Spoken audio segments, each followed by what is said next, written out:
काय रे देवा, मी ह्या नोकरीचा तर फॉर्म बी भरला नव्हता, काहीच नव्हतं, तरी मला इथं स्वयंपाकाला पीटीला आल्यापासून जन्मच माझा कायसाठी झालाय काय माहिती. लोक ना प्रेमात येडे होते, प्रेमात, आणि मी रोज चपात्या करू करू भाजी करू करू या लोकांनी साहेबाला खाऊ घालू घालू चिडी झाली. वैताग आला बाय, जन्मच कशाला आला ते कळालं नाही मला. तुला येडं कोण म्हणे? मला असं कधी कधी वाटतंय ना, माझा जन्म फक्त चुली पुढे बसण्यासाठी झालाय, गॅस पुढंच. भाकरी भाजी नुसतं करायचं आणि तुम्हाला खाऊ घालायचं यासाठी जन्म झालाय माझा. बाहेरचं जग तर मला माहितीच नाही.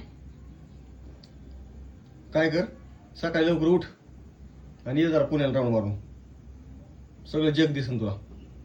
असलं डोकं आधीच गरमीने येणं झालंय ना, जास्त तुम्ही माझं डोकं खाऊ नका बरं. आधीच ना लई गरम झाले मी, काय सगळं तुमच्यावरच निघन.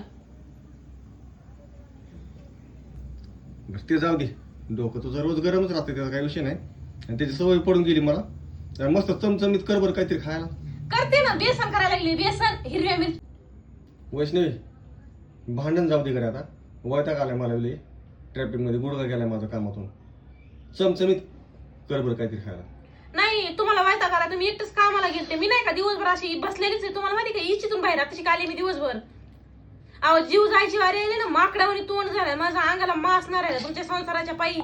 हा कसली होते, 50-60 किलोची होते, 40 किलोवर सुद्धा नाही आले.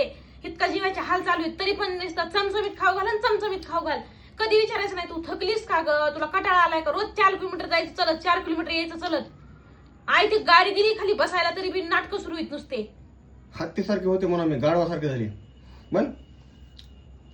विचार करा थोडा, 4 किलोमीटर चलत जायचं, 4 किलोमीटर यायचं.